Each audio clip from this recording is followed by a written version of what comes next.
Shalom, frères et sœurs en Christ. Nous voici à notre poste numéro 6 sur l'origine des aubes que portent nos chorales.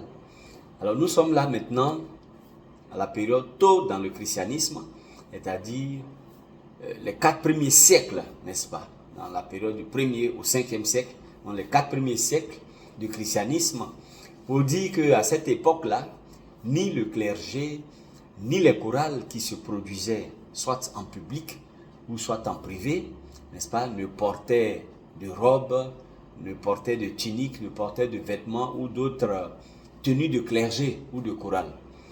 La principale forme de vêtements qui était encore des tuniques et qui arrivaient normalement jusqu'aux genoux et jusqu'aux chevilles et qui avaient des ceintures. Donc c'est cette principale forme de vêtements-là qui existait, donc des tuniques qui arrivaient aux genoux ou aux chevilles, mais avec une ceinture au niveau de la taille. Alors, il est apparu en cette période-là ce qu'on appelait une imation, c'est-à-dire c'est un vêtement supplémentaire qui était fréquemment porté. C'était un objet, un vêtement rectangulaire qui était porté par-dessus la tunique et enroulé autour du torse. Voilà. Et selon la profession, selon le sexe, selon la position, les imations qui sont une sorte de vêtements drapés, n'est-ce pas? C'est des vêtements drapés de la Grèce antique, amples et enveloppants, exactement comme nos gros pagnes, vous voyez, que nous portons dans nos villages. Donc ces imations étaient disponibles dans une variété de teintes, de couleurs, donc une variété de matériaux, une variété de styles. Voilà. Mais à cette époque-là, donc dans les premiers siècles du christianisme, il n'existait aucune preuve que l'imation ait évolué, que c'est l'imation qui a évolué, n'est-ce pas, vers un vêtement sacerdotal. Il n'y a aucune preuve. Voilà. Donc, tôt dans le christianisme, déjà, on portait des tuniques, on portait des imations. Voilà. Et nous allons arriver maintenant au niveau de la période médiévale ou encore du Moyen-Âge, c'est-à-dire la période qui part, n'est-ce pas, du 5e siècle jusqu'à la fin du 15e siècle. C'est cette période-là qui va s'appeler la période médiévale ou la période, n'est-ce pas, du Moyen-Âge.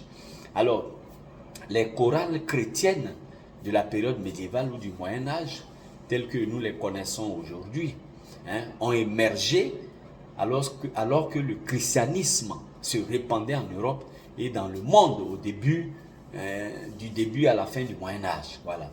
Donc, le chœur d'église où la chorale de l'église va devenir une pierre angulaire de la culture européenne, du chant grégorien solennel jusqu'au chœur de garçons. Voilà. Donc vous voyez, dans les églises, parfois il y a des petits chœurs ou des chœurs de petits garçons. Voilà.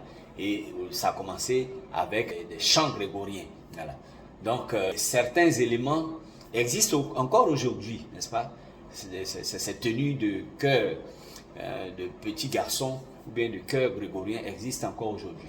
Alors, les robes des chorales, donc les robes contemporaines, vont refléter les styles de vêtements cléricaux de l'époque, bien sûr, composés d'un surplis blanc, n'est-ce pas, ressemblant à un chemisier.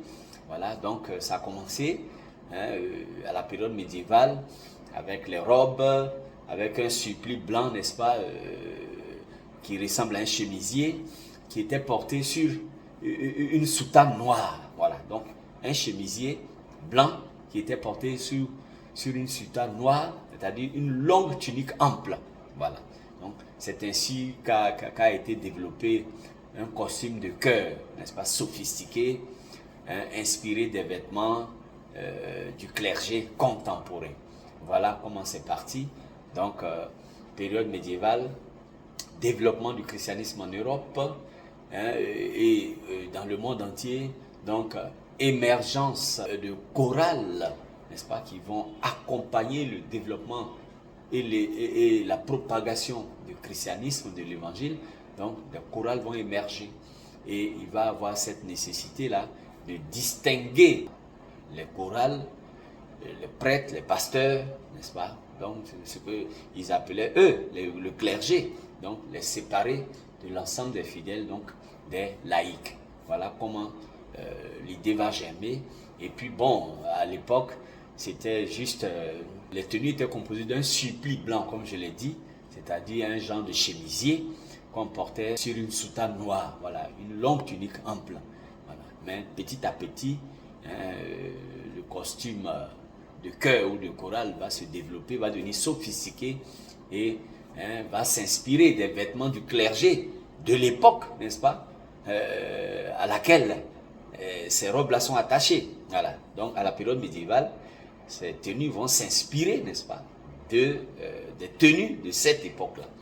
Donc nous allons voir que ça va évoluer évidemment avec les différentes époques. Il va y avoir d'autres formes de robes de chorale. Voilà. Donc c'était le 6e poste. Que Dieu nous bénisse et nous y arrivons petit à petit jusqu'à la fin. Que Dieu nous garde. Ciao. Amen.